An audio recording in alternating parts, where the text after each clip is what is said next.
Good evening students. मैं आपको जो चैप्टर पढ़ा रही थी उसमें से थोड़ा सा एक पेज बस बचा है, उसको मैं एक्सप्लेन कर रही हूँ। यहाँ देखो, समस्थानिक, परमाणु भार और समभारिक।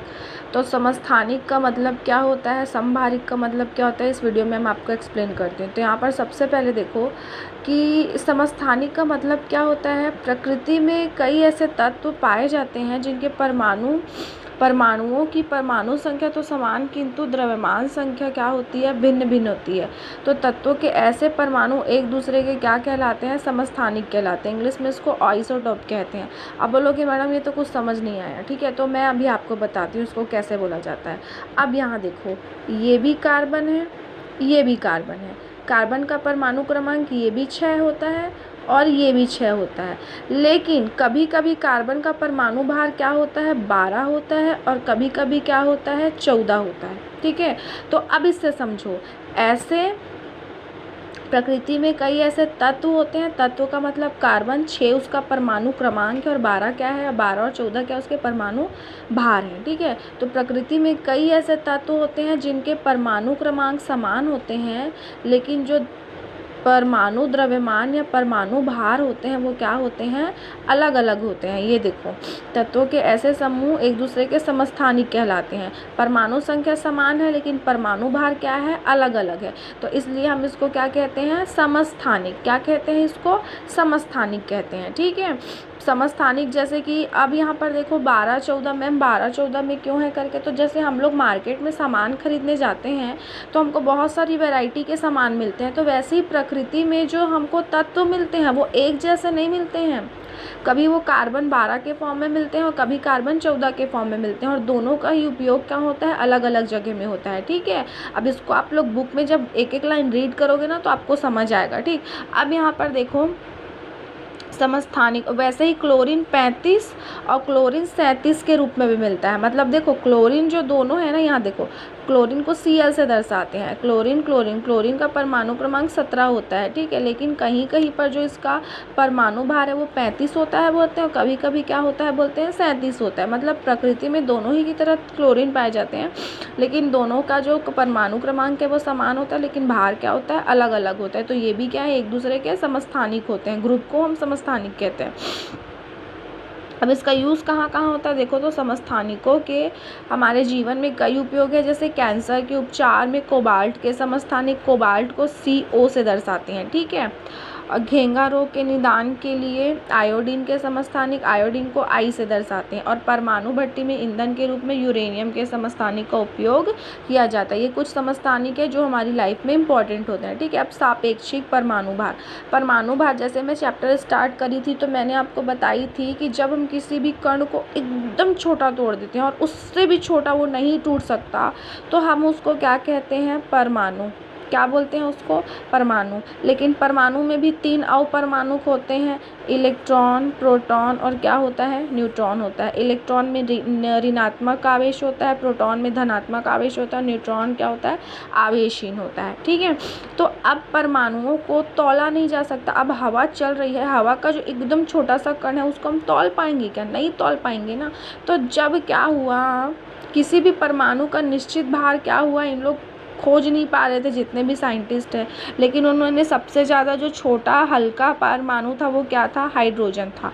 तो ये अब सब क्या करते थे, जो हाइड्रोजन के परमाणु थे उससे क्या करते थे, जिस जो भी तत्व इनको मिलता था उससे क्या करते थे, उनकी तुलना करते थे कि ये हाइड्रोजन से कितना भारी है या हाइड्रोजन से कितना हल्का है। लेकिन हाइड्रोजन से सब क्या होते थे, भारी होते थे, क्योंकि हाइड्रोजन सबसे क्या है, छोटा तत्व है या छोटा परमाणु बोल सकते हो। ठीक है, ये होता है, इसलिए इसे क्या कहते हैं, सापेक्षिक परमाणु भार कहते हैं। वही मतलब कि पूरी डेफिनेशन पढ़ोगी ना तो वही होता है। ठीक है, अब यहाँ पर देखो, हाइड्रोजन की अपेक्षा ऑक्सीजन की क्रिया ज़्यादा तत्वों से होती है, जैसे कि यहाँ पर देखो, नाइट्रोजन ऑक्साइड होता है, कार्बन डाइऑक्साइड होता है, कार्बन मोनोऑक्साइड होता है। मतलब नाइट्रोजन ऑक्सीजन के साथ है, कार्बन ऑक्सीजन के साथ है, फिर से कार्बन ऑक्सीजन के साथ है। मतलब ये क्रिया हुई कि नहीं हुई, इसलिए ऑक्सीजन को मानक बनाया गया। मानक मतलब क्या गया, नापा गया कि ये इस कितने ज़्यादा लोगों के साथ में ये कंबाइंड हो सकता है या क्रिया कर सकता है।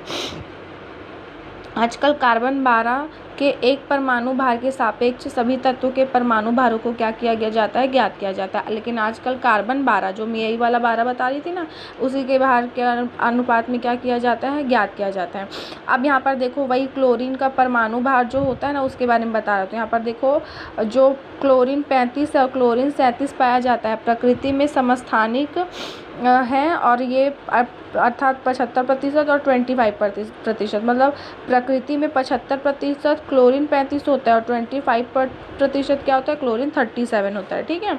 अब यहाँ पर देखो जब इसका अनुपात निकालते हैं तो दोनों के अनुपात को यहाँ पर क्या किया गया है, जोड़ दिया गया है। अब ये कैसे बोलोगी मैडम, ये क्या है, ये प्रकृति में 75% मिलता है, इसलिए 75/100, और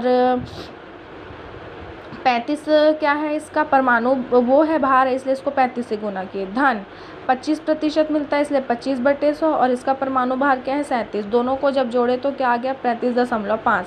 यही क्या होता है, एक्चुअल परमाणु भार होता है, मतलब दोनों के औसत को जोड़ दिए। और ये जो होता है ना 35.5, ये किसको, यू का मतलब होता है यूनिफाइड मास, मतलब कि परमाणु भार को ज्ञात करने की इकाई होती है। ठीक है। इसको मैं आगे अच्छे से और बताऊँगी अगले चैप्टर में।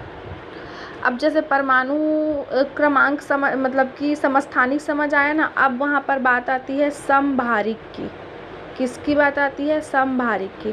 समभारिक का मतलब क्या होता है, समझते हो। जैसे यहाँ पर देखो कार्बन और नाइट्रोजन, कार्बन का परमाणु क्रमांक होता है 6 और नाइट्रोजन का क्या होता है 7, लेकिन कार्बन 14 के रूप में पाया जाता है और नाइट्रोजन भी 14 के रूप में पाया जाता है।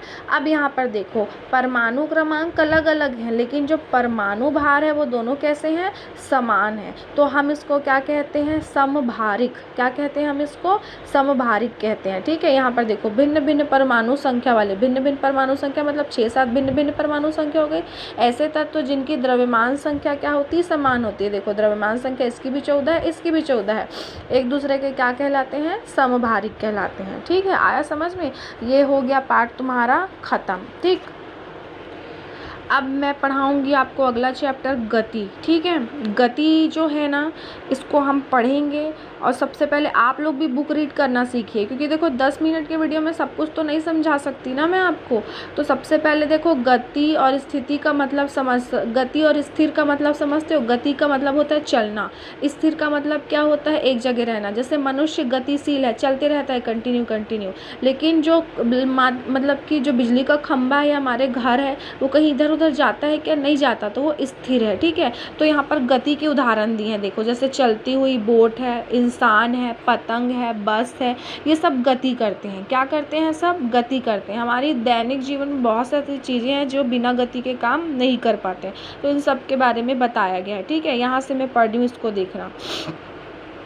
हम प्रायः यह कहते हैं कि कोई वस्तु गति में तभी है जब समय के साथ उसकी स्थिति में परिवर्तन होता है। अब इसका मतलब क्या होता है, जैसे कि मैं अभी अपने घर पे हूँ, लेकिन समय के साथ पूरे समय एक ही जगह बैठी रहूँगी क्या, नहीं बैठी रहूँगी।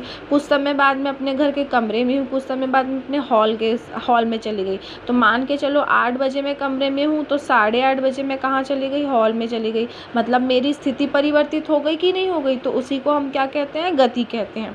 पर यह क्या संभव है कि किसी व्यक्ति के लिए वस्तु गतिशील हो, एक व्यक्ति गतिशील हो, जबकि दूसरे व्यक्ति के लिए वह स्थिर हो। जैसे यदि आप ट्रेन में बैठे तो आपको लगेगा कि अन्य यात्री स्थिर है और आप भी स्थिर हैं, किंतु ट्रेन के बाहर खड़े व्यक्ति के लिए ट्रेन और आप दोनों ही क्या हैं, गति में हैं। अब इसको कैसे समझाऊं मैं आपको, बहुत ईजी है। जब हम ट्रेन में बैठे रहते हैं तो ट्रेन चलती रहती है, लेकिन ट्रेन में बैठे हुए लोग इधर उधर चलते हैं क्या, नहीं चलते हैं। हम लोग सब एक दूसरे के लिए स्थिर अवस्था में, कैसी अवस्था में, एक ही जगह बैठे हैं, मतलब क्या है, स्थिर अवस्था में, एक जगह बैठ गए कांस्टेंट। लेकिन जो बाहर खड़ा है, जो ट्रेन के ये ट्रेन के बाहर खड़ा है, उसके लिए हम कैसी स्थिति में हैं, चलती हुई स्थिति में है ना, तो वो उनको क्या लगेगा कि हम गति में हैं। तो वही बोल रहे हैं कि एक ही इंसान के लिए एक ही स्थिति में हमको लगता है कि हम स्थिर हैं, हम वहीं के वहीं बैठे हैं, और दूसरों को क्या लगता है कि वो चल रहे हैं करके। ठीक है। अब यहाँ पर देखो, यदि आप सड़क के किनारे खड़े हैं तो आसपास के पेड़ स्थिर दिखाई देते हैं, पर यात्रा करते समय चलती बस से वे अतिशीघ्र गतिशील प्रतीत होते हैं। हाँ, ये एग्जाम्पल बहुत अच्छा है। हम क्या बोलते हैं, जब हम ट्रेन में बैठते हैं तो हम क्या बोलते हैं, देखो देखो पेड़ आके चला गया, सड़क आके चली गई, तालाब आके चले गया, लेकिन तालाब तो वहीं के वहीं है, पेड़ वहीं के वहीं है, चल कौन रहा है? गाड़ी में हम बैठे हैं तो हम क्या हो रहे हैं? चल रहे हैं। पेड़ नहीं चलता है कि नहीं? अब आया समझ में थोड़ा सा ट्रिक कि ये देखो, पेड़ तालाब सब वहीं के वहीं हैं, वो चलता कौन है? ट्रेन में हम चलते हैं, लेकिन हम क्या बोलते हैं? देखो तो नदी आके चली गई, ऐसे बोलते हैं, है कि नहीं? तो वस्तु गति में है या स्थिर है, इस पर निर्भर करता है कि अवलोकन कौन कहाँ, अवलोकन का मतलब क्या होता है? देखना, कि कौन कहाँ से कैसे देख रहा है, ठीक है। इस आधार पर हम कह सकते हैं कि कोई वस्तु गतिशील तब है जब किसी अवलोकन बिंदु के सापेक्ष उसकी स्थिति में समय के साथ क्या हो रहा है? परिवर्तन हो रहा है। जैसे बाहर वाले लोगों के लिए ट्रेन चल रही है तो उसके समय के साथ परिवर्तन हो रहा है, हमारे नज़र के सामने हम बाहर की चीज़ों को नहीं देख पा रहे हैं तो हमारी नज़र का परिवर्तन हो गया, है ना। तो किसी भी स्थान को अवलोकन बिंदु माना जा सकता है, जिसे निर्देश बिंदु कहते हैं, ठीक है। आज हम यहीं तक कब पढ़ते हैं, क्योंकि वीडियो ज़्यादा लंबा हो जाएगा, आगे का मैं कल पढ़ाऊंगी, ठीक है। चलो बाय।